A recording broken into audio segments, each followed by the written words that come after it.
So today's lesson is going to be on the discovery of radioactivity. So we just started our unit on nuclear chemistry, so we're going to talk about how we came about discovering things were radioactive. So these are the 5 scientists we're going to talk about and what they discovered about radioactivity.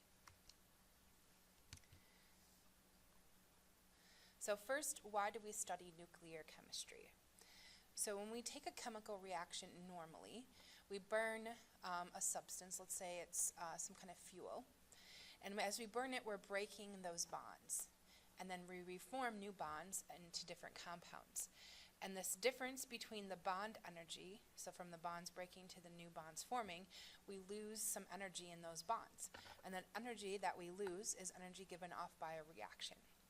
So like burning wood, we break those bonds in the wood down into a lower energy bonds, and that difference in energy we give off as energy or heat. When we're talking about nuclear reactions, we're actually talking about converting a very small amount of mass into a very large amount of energy. So we use Einstein's famous equation here to show that relationship. So M stands for mass, C stands for the speed of light, which is a very large number, 3.0 times 10 to the 8th, and then we're squaring that, so it gets even larger, multiplying that by our mass, and that gives us the energy we'll get out. So we can take a very small amount of mass, multiply it by the speed of light, and we get a large amount of energy out in the nuclear reaction. So we see this happen in atomic bombs and hydrogen bombs, and we also see it used a lot to generate electricity in nuclear power plants. So as we go throughout this unit, we're going to be talking about the advantages and disadvantages of using nuclear energy, and hopefully understand it better so we can make a more educated decision. So we start in our discovery of radioactivity or radiation with Röntgen's experiment. So he was working with cathode ray tubes, just like J.J. Thomson did. But what he discovered is that an invisible ray of light would penetrate through materials. So with his cathode ray tube he had set up, he had a phosphorescent film that was next to it. And what he notices when he turned on the cathode ray tubes, that screen would illuminate. And so he wondered what was causing that, and he found out his machine was. And so he had his wife put his hand up to that screen as he turned on the cathode ray tubes. And when he developed that film on that paper, he got the first X-ray. And he's the first one that coined the term X-ray. And here you can see a picture of that first X-ray of his wife's hand. And now that bump there on the finger, it's actually a ring on her finger. And so here's kind of a quick little video that's going to describe that in more detail.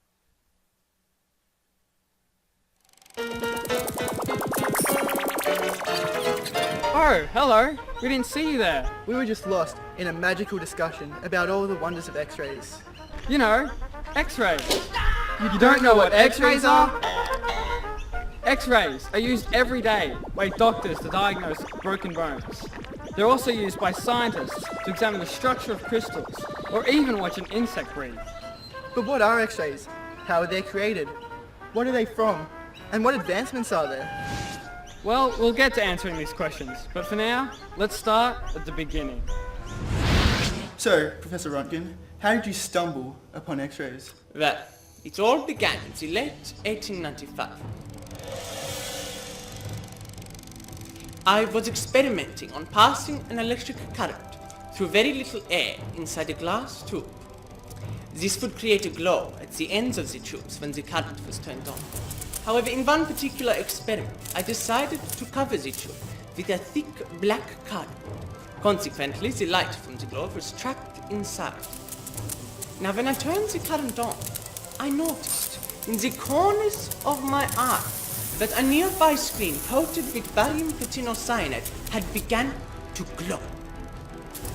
At first, I was not quite sure that it was my machine that was causing this. But after a few further tests and checks, I realized that it was definitely my machine that was responsible for the glow.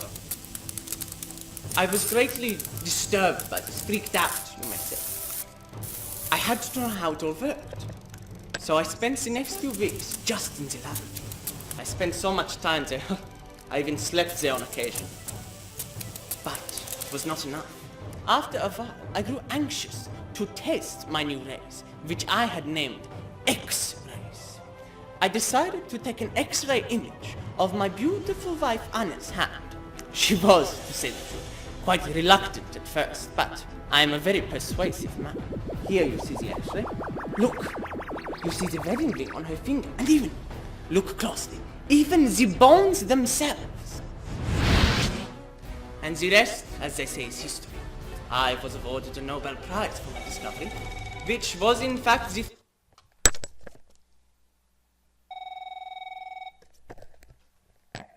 first awarded in the area of physics.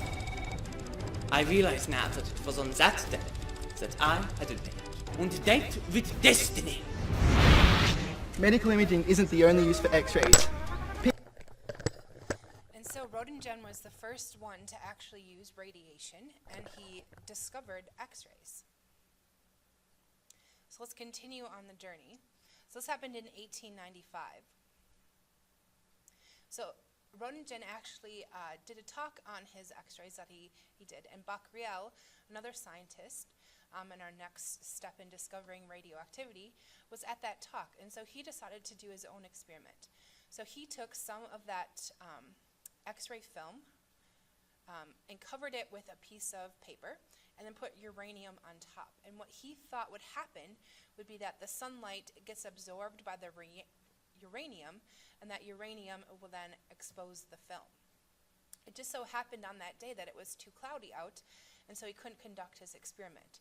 So he put the film and the uranium into a drawer where it was dark. The next day he came back to his lab and just thought, well, let's develop the film and see what happens.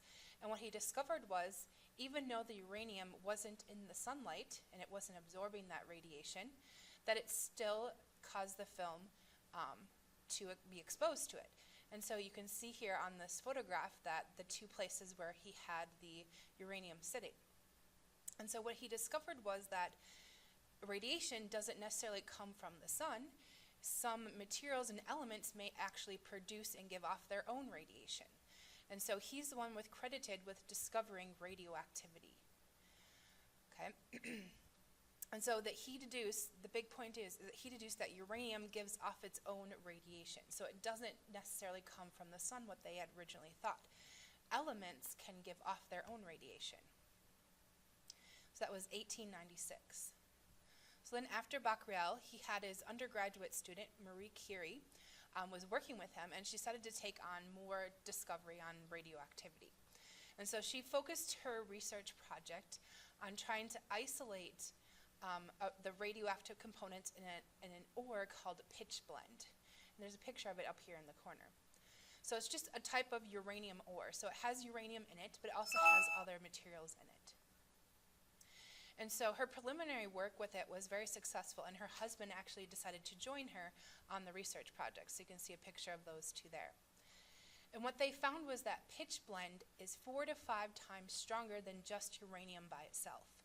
And so they knew that there was some other elements in this mixture, in this ore, besides uranium, that were also adding to the radioactivity. So they knew what kind of radioactivity uranium would give off by itself.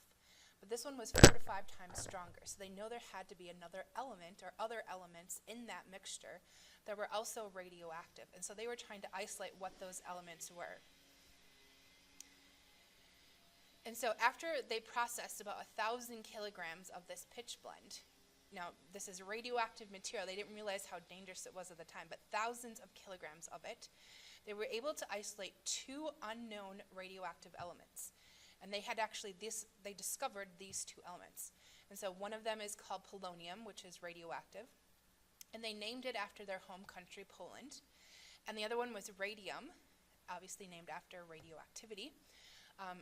So these 2 elements were in that mixture of pitchblende. And so they discovered these 2 radioactive elements. So they also received a Nobel Prize along with Becquerel for their discovery of radioactivity.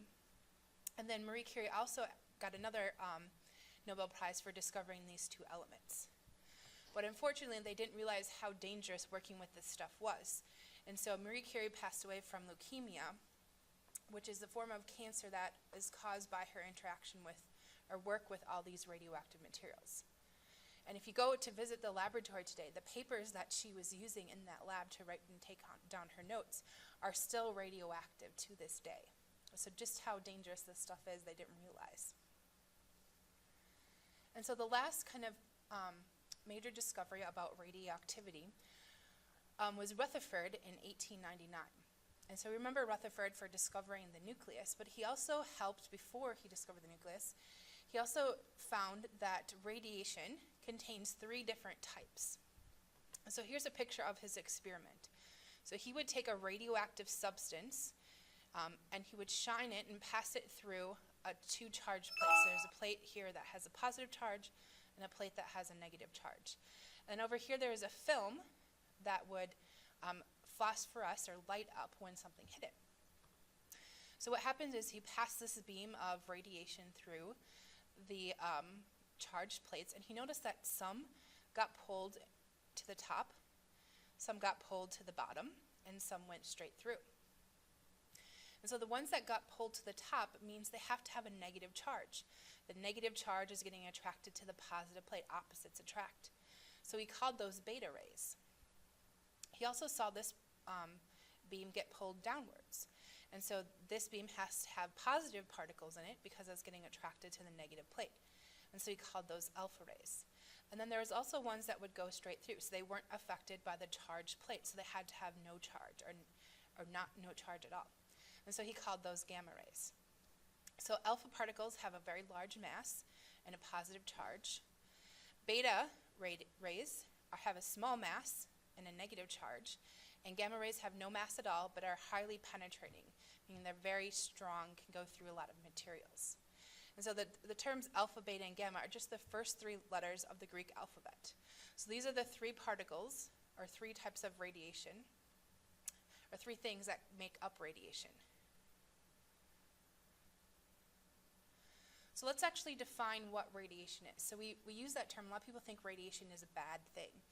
But all radiation is the emission of energy, either in the form of electromagnetic waves, known as light, or by moving particles. And so when we say radiation, we're talking about all the forms of light. So radio waves, microwaves, infrared waves given off by heat. So if you've ever seen those like Ghostbuster movies, they're using an infrared camera to pick up those heat signatures. We have the visible light, so this is the radiation we can see with our eyes. Then above that we have ultraviolet light given off from the sun, X-rays, and then gamma rays. And so when we say we're trying to ban all radiation, that would be banning all of our light forms, and we wouldn't want to do that. But we're going to talk about which of these are kind of dangerous and which ones aren't as dangerous. But radiation is just a form of another word to say light. So it would be important for you to know the order here from highest to lowest energy. So power lines, cell phones, radio waves, microwaves. These are low energy. When we work our way to the right, we get to higher energy. So we can classify these forms of radiation into 2 different categories. So the first is non-ionizing. So these are the forms of radiation that are lower in energy. So they include some ultraviolet, but most are going to be ionizing, but just a little bit is non-ionizing. The light we can see, visible light, infrared, microwaves, radio waves. So all of these are low in energy. So they are only dangerous if you have an extreme amount of exposure to them. So you would have to have a lot in order for them to actually cause any damage. So all they're doing is transferring energy to your atoms, and that causes the molecules to vibrate. And sometimes their electrons will move up and down in their orbitals. But we're not losing anything, we're not gaining anything. So for example, like microwaves interact with water molecules, or atoms in water. And so they give energy to those atoms, they cause them to vibrate, and that vibration heats up your food. So that's all the non-ionizing radiation is doing. So you give it a little extra energy, it causes the atoms to vibrate a little bit more. But not really dangerous to you. So the other type of radiation are the ionizing radiations, and this is the radiation that can cause damage. So it includes all nuclear radiation, and it includes the high energy electromagnetic radiation. So shortwave, ultraviolet waves, X-rays, and gamma rays are the ionizing radiation.